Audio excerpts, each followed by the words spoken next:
The CW network bounce is well and truly over as NXT once again delivers a show in the 600,000 region. Welcome back, guys, to Fog Wrestling NXT, the development show. How much longer will it continue to beat AEW Dynamite? Well, the answer to that might be not this week for sure, because again, we're seeing the NXT rating not do what was expected. When WWE NXT went to CW, we were hearing about how they were aiming for 1 million viewers.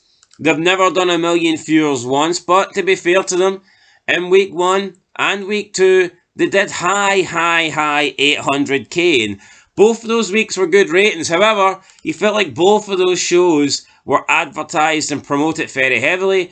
You top guys from the main roster on both of those shows. Since then, we haven't really had that, and what we've seen is a massive drop-off in the numbers. A massive drop-off, no Punk, no Orton, no New Day, no Miz, no guys like that appeared on those first two shows. But that's the problem, right? And we've seen it with the SmackDown as well on the USA Network.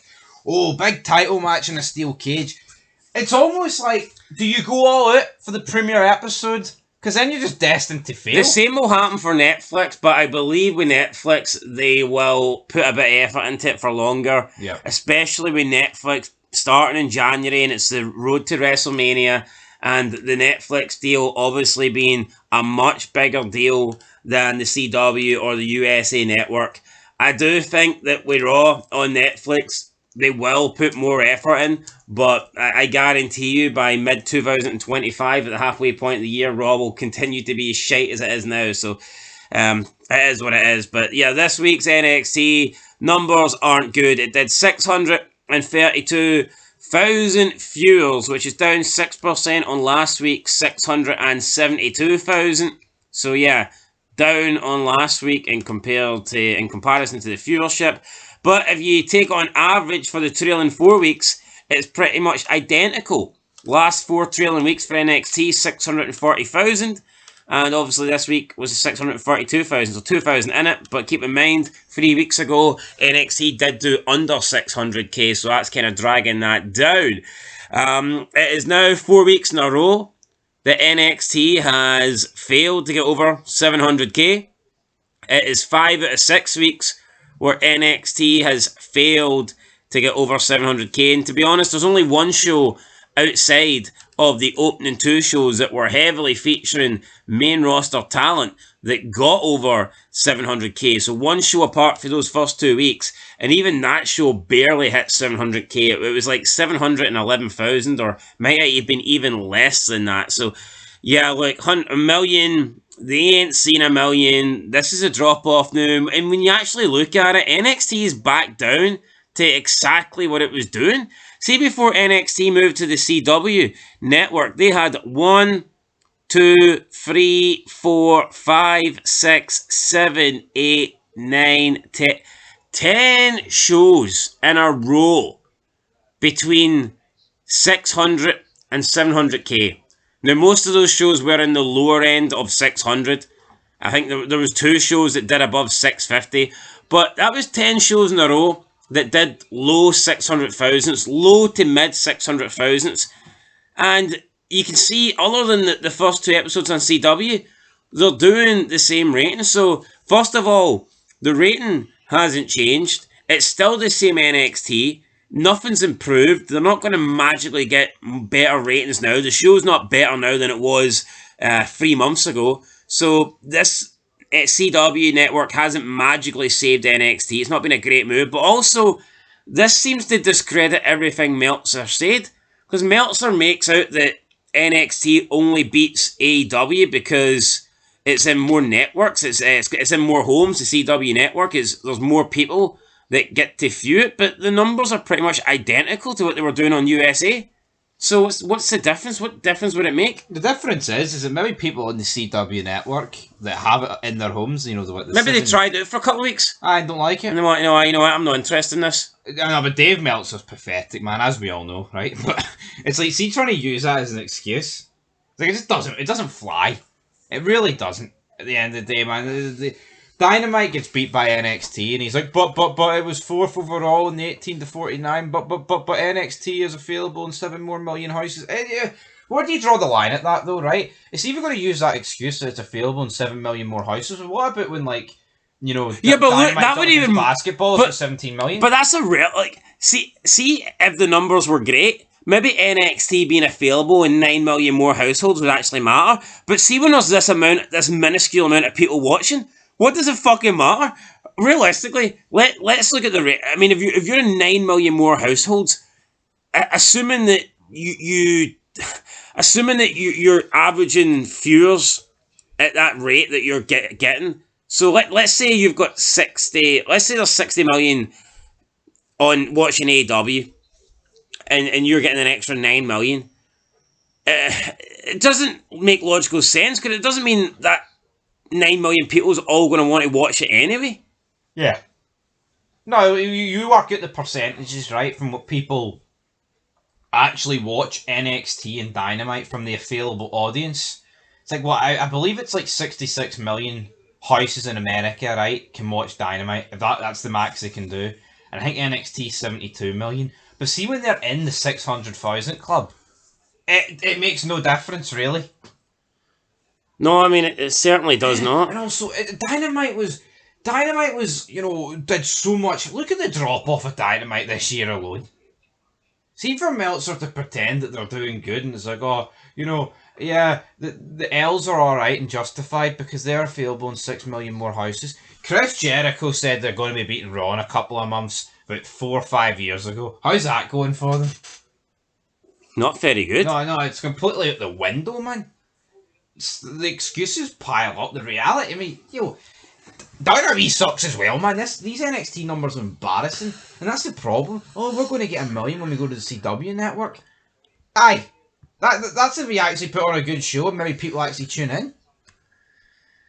Yeah, but I mean, that's not happening, so it is what it is. The numbers are shite. The numbers have been shite for a long, long time. And Meltzer automatically just assumes because more people got access to it, it's going to be getting watched. Yep. That's not the case at all. And like I said, the numbers are so small that extra 9 million homes isn't even that much. No, like, it's not. If you've got 600,000 people watching NXT across like 70 million homes, if you take that extra 9 million at the rate that the 70 million are watching, how much extra viewers is that even going to get you? Exactly. No, I know it is a minuscule amount.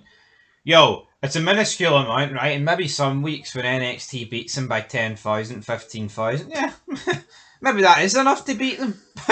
They shouldn't be that close anyway.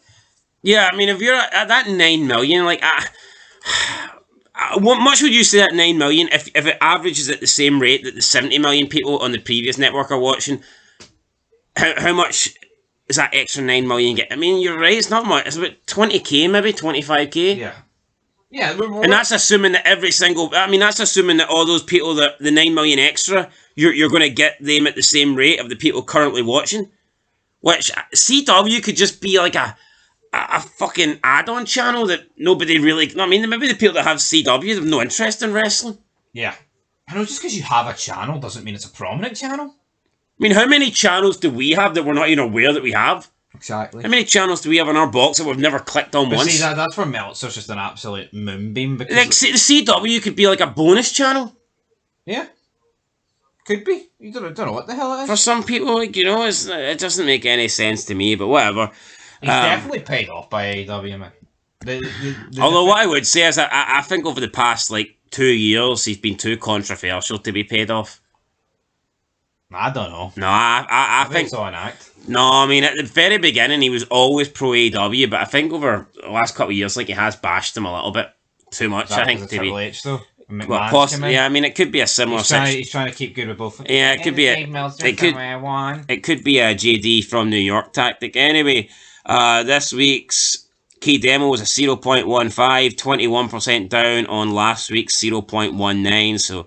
Yeah, the key demo is down big time. And if we look at the clips from the show with the most highest viewed, we'll see what is in number one spot. But I guarantee you, it's not going to be good either way. So, number one, Eric Bischoff announces he's coming to NXT. That's got 231,000 people to click on it. Second place, Shawn Michaels snaps on Eddie Thorpe after Aver gets injured backstage. 230k. So I wonder what the trend is here. The two highest viewed clips have Eric Bischoff and Shawn Michaels. Wrestling's dead, man. Just look at this. This tells you all you need to know. Yeah, so We're talking about Bischoff appearing on the Titantron, right? And Shawn Michaels, decrepit, wonky-eyed, cowboy hat wearing Shawn Michaels, who's there every week, but because he's actually in the title of a clip, outdraws everyone on the roster. They should all be ashamed of themselves. They should be. Third place, She's Back. Gigi Dolan returns to NXT to take out Fatal Influence. 157k in third place. It was the only other clip to get over 100k, and I mean, pretty much just because it's a return. Yeah. I mean, if this wasn't a return, if Gigi Dolan wasn't missing for months, this would not be getting over 100k. So that's in third place. In fourth place, we have Julia defeats Kalani Jordan. The punch her ticket to Deadline. 84,000 views. The rock star. The mega star. No, it's funny though about all this. It's like, we're right. See if YouTube existed 20, 25 years ago. Look at the fucking Austin clips. We've been getting like 20 mil every week. Look at decrepit 70-year-old. Well, I don't know. He's not really decrepit. You know what I mean? 70-year-old, absolutely past at Bischoff, appearing literally in the studio he records his podcast in. Look at it gets on NXT.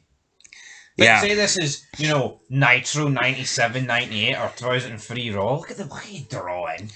Yeah. So Julia in fourth place. Fifth place, we have Nikita Lyons and Carmen Petrovich nearly come to blows backstage. That got 74k. In sixth place, we have full match. Fallon Henley versus Tatum Paxley, North American Women's title.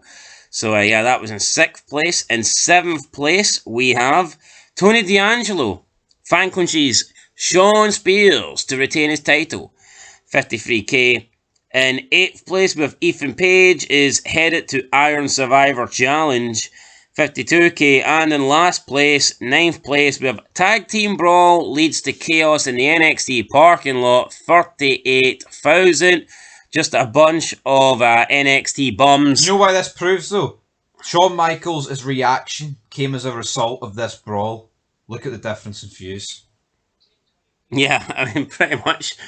It's the same clip, but they're just put in half. And I'll tell you, it's definitely not Eddie Thorpe who's brought in those numbers. No, it's the Heartbreak. Anyway, guys, there's your NXT ratings. We'll bring you the quarter-hour ratings soon. Quarter-hour ratings also coming through Raw, and I'm sure the Dynamite ratings will be out soon as well. Looking forward to that. Always love a chance to, laugh and make fun of Tony Khan and AEW, but, I mean, let's be honest, wrestling's shite. It's not just Tony Khan's company. It's all the companies. It's all